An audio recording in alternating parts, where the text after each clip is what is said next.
આજે એક મહત્વના સમાચાર મળ્યા છે, બધાને જાણ છે એવી રીતે ગુજરાતભરમાં છેલ્લા ઘણા વર્ષોથી આદિવાસી સમાજ સાથે ખૂબ અન્યાય થતો હતો. આદિવાસીઓની જમીન અલગ અલગ સરકારી પ્રોજેક્ટમાં પડાવી લેવી, આદિવાસી બાળકોની શિષ્યવૃત્તિ ખાઈ જવી, આદિવાસી વિસ્તારોમાં નકલી કચેરીઓ ખોલવી અને આદિવાસીઓ સાથે ભયંકર અન્યાય અને અત્યાચાર કરવામાં આવતો હતો.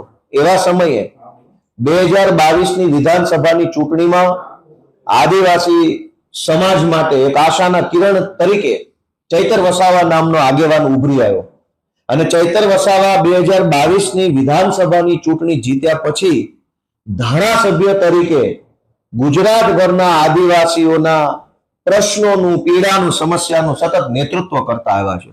એ ચાહે આદિવાસી બાળકોના સ્કોલરશિપનો મુદ્દો હોય, જળ, જમીન, જંગલના અધિકારોનો મુદ્દો હોય, ગ્રામ પંચાયતોની સ્વાયત્તાનો મુદ્દો હોય, અનુસૂચિ 5, અનુસૂચિ 6નો મુદ્દો હોય, માઇનિંગને લગતા મુદ્દા હોય, આદિવાસી વિસ્તારોમાં આદિવાસી બાળકોના અનામતના દાખલા બાબતના મુદ્દા હોય, તમામ મુદ્દે ચૈતર વસાવાએ ગુજરાતભરમાં પૂરી મજબૂતીથી, પૂરી તાકાતથી લડાઈ લડી છે અને આદિવાસી સમાજ માટે ન્યાય અપાવવાનું કામ કરતા આવ્યા છે.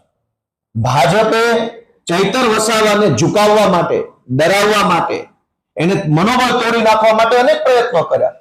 ગૃહમંત્રીએ ડેડિયાપાડા જઈને અનેક સભાઓ કરી, પ્રધાનમંત્રી ડેડિયાપાડા આવ્યા, અનેક મોટા મોટા નેતાઓ ડેડિયાપાડા જઈ અને ચૈતર વસાવાનું મનોબળ તોડવા, ચૈતર વસાવાને તોડે પાડવા માટેની કોશિશ કરી. પણ ચૈતરભાઈ વસાવા બિરસા મુંડાના વારસદાર છે, વંશજ છે, કે ભાજપ સામે ઝૂક્યા નહીં અને એટલે ભાજપે સરકારી મશીનરીનો ખોટો ઉપયોગ કર્યો. એક સરકારી ખોટો ફરિયાદી ઉભો કર્યો, સરકારી પંચ, સરકારી વકીલ, સરકારી પોલીસ અને બધા સરકારી માણસોએ ભેગા મળી 2 વર્ષ પહેલા ચૈતર વસાવાની સામે ખોટું પ્રપંચ ઉભું કર્યું. ચૈતરભાઈને જેલમાં રાખવામાં આવ્યા અને જેલની અંદર પણ ભાજપ તરફથી એને એવું સામદામ કરવામાં આવ્યું કે ભાઈ તમે પક્ષ પલટો કરી લો તો તકલીફ નહીં પડે.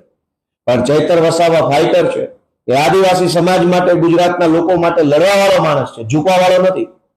ભાજપે જ્યારે એમને જેલમાં નાખ્યા તો આદિવાસી સમાજે ચૈતર વસાવા પાસે આશા રાખી, ચૈતર વસાવાને જિલ્લા પંચાયત જીતાડી આપી. આદિવાસી સમાજે આદિવાસી વિસ્તારની અનેક તાલુકા પંચાયતો, જિલ્લા પંચાયતો, આ નર્મદાની જિલ્લા પંચાયત બનાવી દીધી. શું કામ? કે આદિવાસી સમાજે જોયું કે ચૈતર વસાવાને દબાવવાની કોશિશ થાય છે. વર્ષો પછી એક મરદ માણસ સમાજ માટે બોલવા લાગ્યો છે, એને ભાજપ દબાવે છે. એ વાત આદિવાસી સમાજે જોઈ, જાણી અને ચૈતર વસાવાને ધારાસભ્ય હતા, સાથે સાથે જિલ્લા પંચાયત પણ આપી. ભાજપના પેટમાં તેલ રેડાયું અને અચાનક જ સજા થઈ ગઈ. સરકારી પંચ, સરકારી પોલીસ, સરકારી વકીલ, ફરિયાદી સરકારી, સાક્ષી સરકારી, બધું જ સરકારી. કેમ આવું?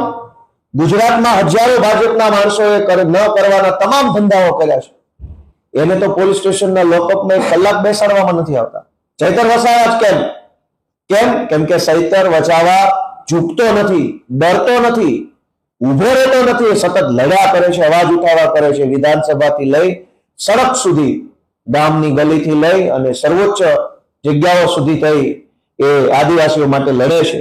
આજે બહુ આદિવાસી સમાજ નારાજ થયો છે, દુઃખી થયો છે. ભાજપે જે ષડયંત્ર કરીને આદિવાસીઓના અવાજને દબાવવાનું જે કામ કર્યું છે એનો જવાબ ચૈતર વસાવા આપશે. આમ આદમી પાર્ટી તો આપશે જ આપશે, પણ આદિવાસી સમાજ ભાજપને જવાબ આપવાની છે.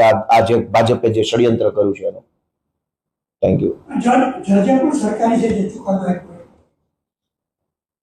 સાક્ષી સરકારી, પોલીસ સરકારી, ફરિયાદી સરકારી, વિટનેસીસ બધા સરકારી, પંચનામું સરકારી, બધું જ સરકારી છે. તો સ્વાભાવિક છે કે આખું ષડયંત્ર ઉભું કરવામાં આવ્યું છે ચૈતર વસાવાની વિરુદ્ધમાં. ચૈતર વસાવાને કહેવામાં આવ્યું તો ભાજપ દ્વારા કે પાર્ટી બદલી નાખો, બધું સારું થઈ જશે. પાર્ટી બદલી હોત તો આ ચુકાદો ના આવે. એનો અર્થ એ થયો કે ચૈતર વસાવાને ફસાવવા માટે સરકારી તંત્રનો દુરુપયોગ કરવામાં આવ્યો છે અને કોઈ પણ રીતે ચૈતર વસાવા એની રાજકીય કારકિર્દી ખતમ થઈ જાય, ચૈતર વસાવા આદિવાસીઓ માટે બોલતો બંધ થઈ જાય, ચૈતરભાઈ મુદ્દા ઉઠાવતા બંધ થાય, એનું મોઢું બંધ કરવા માટે, એને ઝુકાવી દેવા માટે, એની રાજનીતિ બરબાદ કરવા માટે થઈ આ ષડયંત્ર કર્યું છે. પણ અમે આમ આદમી પાર્ટી, અમારી આખી ટીમ ચૈતરભાઈ વસાવાની સાથે છે, આદિવાસી સમાજ ચૈતરભાઈની સાથે છે. ભાજપ સામે અમે ઝૂકવાના નથી ક્યારેય. ગોપાલભાઈ, આપ વકીલ એડવોકેટ છો, ખાસ જ્યારે 7 વર્ષની સજા પડી છે તો ધારાસભ્ય પદ પણ એમનું જોખમમાં છે. હવે પછી કાનૂની રસ્તો પાર્ટી કઈ રીતે અપનાવવાના છે? હાઈકોર્ટમાં, સુપ્રીમમાં કઈ રીતે? અમારા સુપ્રીમ કોર્ટની એડવોકેટ્સની ટીમ અત્યારે સક્રિય છે દિલ્હીથી. અમારા ગુજરાત હાઈકોર્ટના એડવોકેટ્સ પુનિતભાઈ જુનેજા, ઓમભાઈ કોટવાલ, દિવ્યેશભાઈ સહિતની અમારી ટીમ, પ્રણવભાઈ, બધા એક્ટિવ છે. હું પોતે પણ આમાં એક્ટિવ છું. જે કંઈ પણ કાયદાકીય રસ્તાઓ અમારી પાસે છે એ રસ્તાઓના માધ્યમથી અમે ઉપરની અદાલત, એના ઉપરની જ્યાં જવું પડશે ત્યાં જઈશું અને ન્યાયતંત્ર પાસેથી થોડા ઘણા ન્યાયની અપેક્ષા રાખીશું. પણ આખો ઘટનાક્રમ છે એ ભાજપ પ્રેરિત ઘટનાક્રમ છે. ચૈતર વસાવા જ કે ગુજરાતના ઇતિહાસમાં અનેક કાંડ, કૌભાંડ ને દુર્ઘટનાઓ બની છે. હજારો ઘટના બની છે. કોઈને સજા નહીં, સજા માત્ર ચૈતર વસાવાને. આ સજા શેની છે? આદિવાસીઓ માટે, ગુજરાત માટે બોલવાની સજા થઈ ચૈતર વસાવાને. અવાજ ઉઠાવવાની સજા થઈ. ભાજપ સામે નહીં ઝૂકવાની સજા થઈ છે. સરેન્ડર નહીં થવાની સજા થઈ. પણ અમે લડી લઈશું. આવું તો ઘણા બધા નબળા સમયને, નબળા સંજોગોને અમે જોયા છે. આમાંથી પણ બહાર આવશે ચૈતરભાઈ. અમે બધા ભેગા મળીને લડીશું અને ચૈતરભાઈ ગુજરાતનો હીરો છે, એ હંમેશા આગળ વધતા રહેશે.